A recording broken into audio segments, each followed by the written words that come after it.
2022년 8월 7일 연중 제19주일 숨결이 되는 양식. 수평선 저 너머를 향한 항해. 8월을 넘어서며 더욱 높아진 습도와 온도 속에서도 언젠가 다가올 가을이라는 어김없는 희망이 있기에 지금의 더위도 감내할 수 있을 것입니다. 체온을 비롯한 육체의 건강도 그러하겠으나 우리의 영혼도 온도의 수위를 잘 유지할 지혜가 필요할 거예요. 저에게도 숱한 상념들이 마음을 번잡하게 하거나 정리되지 못한 고뇌들이 영혼의 쉼터가 필요하다고 일러줄 때가 있지요. 혹여 인간적인 불안과 막연함이 아픈 상처로 남을까 두려움이 찾아들 때도 있지요. 그럴 때면 늘 말없이 가장 낮은 곳에서 묵묵히 자리를 지키는 고요한 바다를 찾곤 합니다. 끝없이 펼쳐진 수평선과 하늘이 맞닿은 곳에 초점을 맞추다 보면 아득해지는 그리움과 저 너머에 새겨진 꿈이 밀려오기도 하거든요. 그리고 언젠가 다다를 삶의 끝자락이 마치 저 풍경처럼 하늘에 닿기를 바라는 소망도 더해주고요. 문득 밀려오는 파도가 흔적을 남기고 돌아가는 바닷가에 서면 바닷가라는 단어의 가라는 음절이 끝이라는 뜻이었다는 걸 새삼 마음에 새기게 되더군요. 그 끝은 먼 곳을 항해하고 돌아오는 이에겐 도착지라는 의미가 들 테고 또 막 출항하려는 이에게는 출발지로 기억되겠지요. 이렇듯 우리의 삶도 시작이라는 끝과 마침이라는 끝 사이에 펼쳐진 항해와 같겠구나 하고 생각에 잠겼습니다. 그리고 결국 인간이란 그 양끝의 사이를 살아가는 존재라는 것을 간직하였지요. 보다 정확히 인간은 그 사이의 순간들을 엮어가고 겪어가는 경험적인 존재라고 할 수 있겠지요. 그러나 동시에 순간을 보아도 전체를 헤아릴 수 없는 것이 사람이고요. 심지어는 다가오는 사건이나 우리 자신을 둘러싼 현실과 환경 등 그 순간조차도 온전히 이해할 수 없는 나약한 존재가 역시 인간이지요. 그래서 우리 모두는 나의 의사와는 상관없이 원치 않았던 현재에 던져져 살아가고 있고 또 현실의 숙제를 풀어나가야 하는 그야말로 현 존재란 말입니다. 동시에 모든 것이 미지로 다가오기에 불안 속에 사는 존재이기도 하고요. 그러나 이때 미지는 도무지 알 수 없는 것이 아니라 아직 알지 못하는 것일 뿐입니다. 여기에 삶의 시간들이 더해주는 지혜와 그 지혜를 넘어선 이해를 가져다 주는 것이 믿음입니다. 믿음은 항해가 시작되면서 미지의 불안 속을 나아갈 때도 포기하지 않게끔 하는 용기의 근거가 됩니다. 믿음은 우리가 바라는 것들의 보증이며 보이지 않는 실체들의 확증입니다. 지금 우리가 걷는 발걸음이 마치 헤아릴 수 없는 안개 속에 놓인 듯 할지라도 믿음이 있어 하느님의 자비로운 손길에 의탁하는 든든함을 지닐 수 있습니다. 현재는 드러나지 않아도 훗날 이때를 돌아볼 순간 감사와 찬미를 드릴 수 있으리라는 확신이 있기 때문입니다.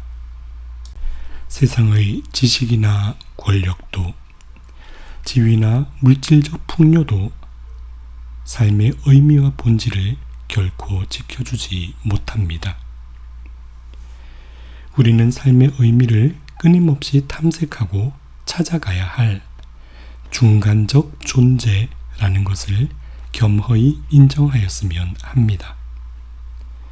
우리는 당연히 하느님이 아니며 완벽한 존재 역시 아닙니다.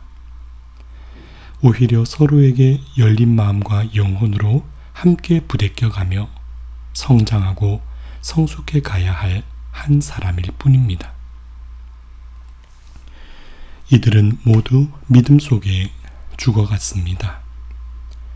자기들은 이 세상에서 이방인이며 나그네일 따름이라고 고백하였습니다. 그들은 이렇게 말함으로써 자기들이 본향을 찾고 있음을 분명히 드러냈습니다. 내 삶의 의미는 무엇인가요?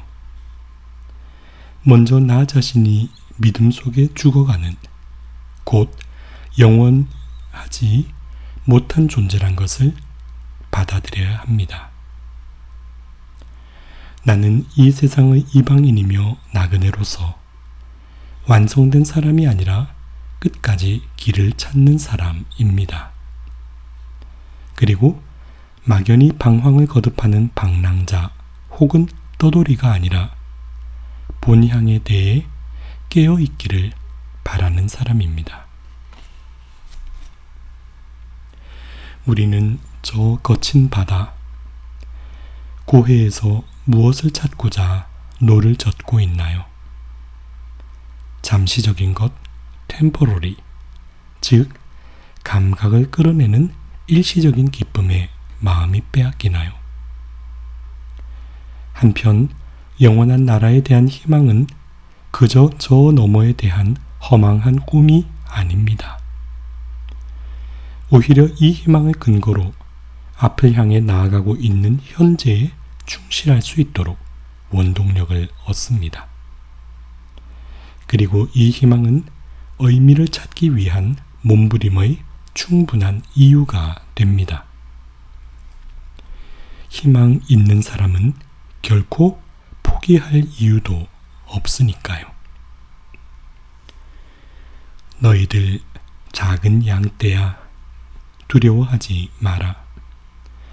너희 아버지께서는 그 나라를 너희에게 기꺼이 주기로 하셨다. 너희는 가진 것을 팔아 자선을 베풀어라. 너희 자신을 위하여 해지지 않는 돈 주머니와 축나지 않는 보물을 하늘에 마련하여라. 항해는 그 자체가 목적이 아닙니다.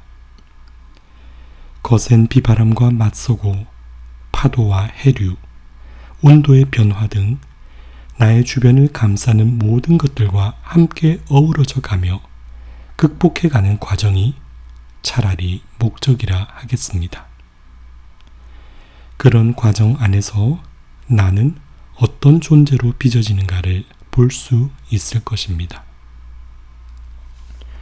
삶이라는 항해를 지속해 나갈 때 나의 모든 것을 대가를 바라지 않는 선물로 내어주기를 선택한다면 그것이 참된 가난이지요.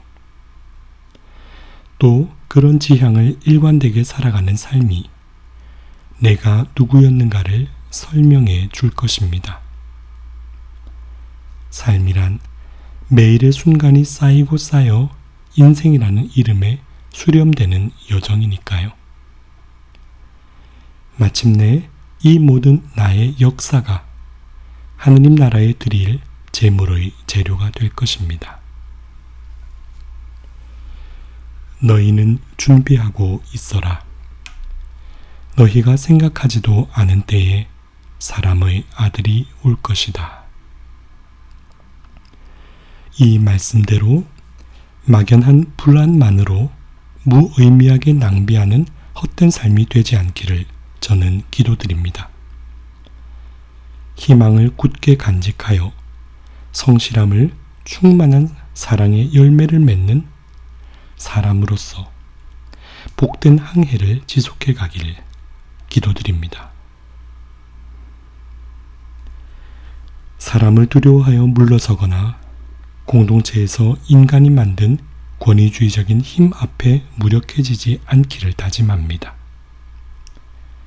세간의 섣부른 판단과 겉도는 비난에 움츠려들기보다 주님께로부터 받은 모든 것을 아낌없이 돌려드릴 수 있는 삶이 될 수 있기를 간절히 희망합니다. 많이 주신 사람에게는 많이 요구하시고 많이 맡기신 사람에게는 그만큼 더 청구하신다. 온전한 사랑으로 모든 것을 내어주는 삶은 후회가 없습니다. 그런 삶을 기꺼이 택하여 나아가는 길은 어떤 거센 파도의 위험과 상처가 있더라도 도달할 그곳까지 가야 할 소명이며 주님의 제자로서 완성해야 할 응답입니다. 그것이 곧 하느님의 법입니다. 거룩한 자녀들은 한 마음으로 하느님의 법에 동의하였습니다. 그 법은 거룩한 이들이 모든 것을 다 같이 성공도 위험도 함께 나눈다는 것입니다. 이렇게 수평선 저 너머 하늘 닿는 곳에 이를 희망을 안고 끝까지 항해하려 합니다. 함께 키를 부여잡고 노저 가시면 어떨까요? 믿음이 그 희망을 지켜줄 테니까요.